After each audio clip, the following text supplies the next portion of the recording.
بسم الله والصلاة والسلام على رسول الله. اللهم صل وسلم وبارك على سيدنا محمد وعلى آله وصحبه وسلم. يوم جديد وروتين جديد وطاقة إيجابية جديدة يا حبايبي. تعالوا نشوف الفيديو الجميل ده. النهاردة هنعمل كشري بقى نهاية الأسبوع، ولا نعمل إيه؟ حلة كشري كده جميلة، كشري مصري بقى، ماشي يا حبايبي، بس متكلفة النهاردة. فيها بقى حمص الشام، وفيها الكبدة، وفيها حاجات كتير قوي ما شاء الله. ماشي يا حبايبي، تعالوا نقول بسم الله ونصلي على الرسول صلى الله عليه وسلم، ونبدأ الفيديو ده النهارده. ماشي يا حبايبي، اول حاجه هنجيب ايه؟ شعريه هنحمرها، وهنعمل رز بشعريه كأنك بتعمل رز وشعريه للسمك عادي. ماشي، هنحمر شويه شعريه محترمين كده، وبعد كده ننزل عليهم بشويه رز حسب احتياج اسرتك يا حبيبي. نحمرهم تحمير كويس، وننزل عليهم الرز نكون غاسلينه، وننزل عليه بقى بنقلبه تقليب كده، ونحط لها القعد بتاعه الميه زي ما يكون بتطبخوا رز بشعريه بالظبط. تحمير يكون لها لونه ذهبي حلو كده، عشان ايه؟ ما شاء الله يبقى لونه حلو. بعد كده ننزل عليه بالرز يا حبايبي بقى بتاعنا، ونقلبه تقليبه حلوه كده، ونحط له بقى البهارات برده. هنحط له بهارات برده، فلفل وكزبره ناشفه وكمون برده، حاجات بسيطه كده، وورقه لورا والميه بتاعته بقى. ماشي يا حبايبي، ونغطيه لما يتردد كده، ونسيبه على نار هاديه. ماشي يا حبايبي. طيب انا ببقى اعمل معاه العدس اللي هو البني، اللي هو عدس البني ده، ببقى احطه على الشعريه والرز، بس بحس اني بيغمقوا. لا، انا هعمله لوحده ان شاء الله، بس ايه يعني ما يجي دوره هعمله ان شاء الله. بعد كده يا حبايبي هنبتدي ايه؟ نجيب المكرونه بقى بتاعتنا. عندنا مكرونه كوكعه صغننه خالص كده، وعندنا مكرونه اللي هي الخاتم دي، ومكرونه سباكيتي، 3 اكياس مختلفين. هنحمر المكرونه اللي هي الصغيره زي ما انتم شايفين في الفيديو كده، اللي هي الكوكعه الصغننه خالص، واللي هي الخاتم دي. هنحمرهم، هنغلفهم بالزيت تغليف جامد كده ما شاء الله، في قلب حله، بس حله كبيره واسعه كده، لان هنعمله في حله واحده ان شاء الله. مش هنكلف النهارده مواعين ولا حاجات زي كده. لو وصلتوا معايا لحد كده يا حبايبي، حطوا لنا كومنت حلو كده، ولايك جميل يشجع الفيديو ده. هنبتدي يا حبايبي بقى نحط ايه؟ الميه السخنه، كاتل بقى او براد ميه سخنه، ونحط البهارات بتاعتنا بقى، كاننا ايه؟ بنطعم المكرونه بتاعتنا. ماشي يا حبايبي، ونغطي عليها بقى، وبتاخد راحتها كده مع بعضها، بنقلبها وبتتردد بقى زي الرز كده. ماشي اهو. البهارات اللي انت بتحبها، كمون، فلفل، كزبره ناشفه، ورق لوري، الملح طبعا. ماشي يا حبايبي.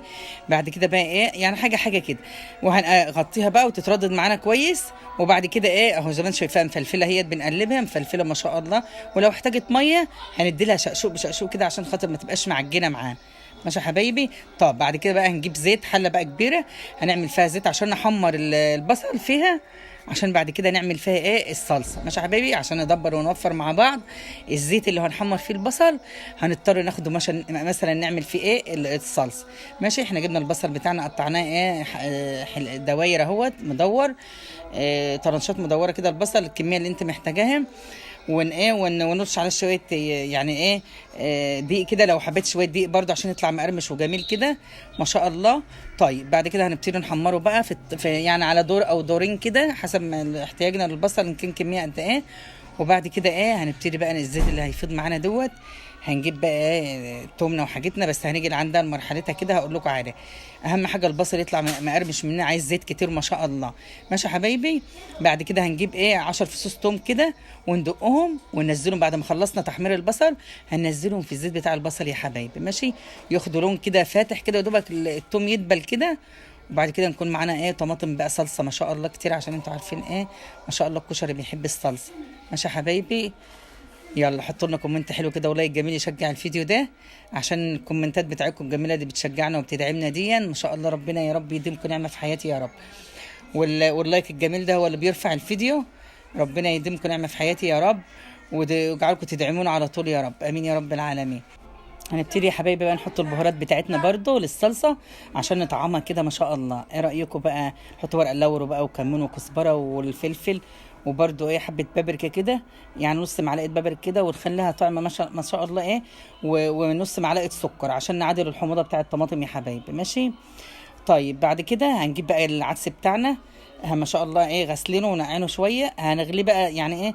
يعني 3 4 غلوات كده، وبعد كده نطفي عليه ونسيبه متغطي ما شاء الله، بتستوى وبتبقى جميله. احنا عايزينه مش يعني مش مستوي قوي. ومعانا برضو ايه؟ عدس الحمص برضو، بس تقريبا مش مستور.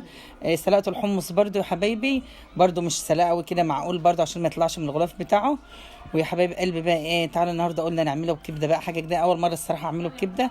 جبنا كبده بقى، قطعناها مكعبات صغيره، وحمرناها بقى في ايه؟ في الزيت، وما شاء الله يعني ايه مش تحمير جامد يعني شممتها زيت كده، عشان انتوا عارفين ان الكبده مش بتعوز سويه كتير يا حبايبي.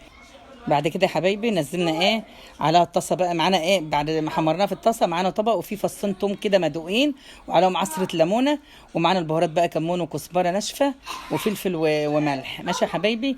هنطعم بقى الكبده في الطاسه كده عشان تبقى طعمها حلو متبهر كده، وبعد كده ننزل عليها بقى في الطاسه ونقلبها يعني ايه، بمجرد ما تمتص الليمون كده ما شاء الله والثوم، ويبقى ريحتها طالعه ما شاء الله مفحفحه كده. هنبتدي يا حبايبي بقى ايه نغرف بقى الاطباق بتاعتنا، نغرف الطبق الجميل بتاعنا ده. والنهارده ما شاء الله، وبعد كده ايه اول مره اعمله بصراحه بالكبده، يا رب ايه يكون حلو النهارده كده، هم ياكلوا منه ما اشوفها يقولوا ايه ما شاء الله. بعد كده يا حبايبي غرفت الطبق بتاعي بقى، وما شاء الله هندمته كده، وحطيت بقى حمص الشام عليه والكبده، وما شاء الله غرفته كده، ونزلت بالصلصه بقى ما شاء الله، سقيت الكشري بتاعي بالصلصه. ويا رب دايما فودي هاتي تنولوا اعجابكم يا حبايبي، وتبقى عند حسن ظنكم، ودايما تدعموني وتشرفوني في قناتي يا حبيبي. مع السلامه.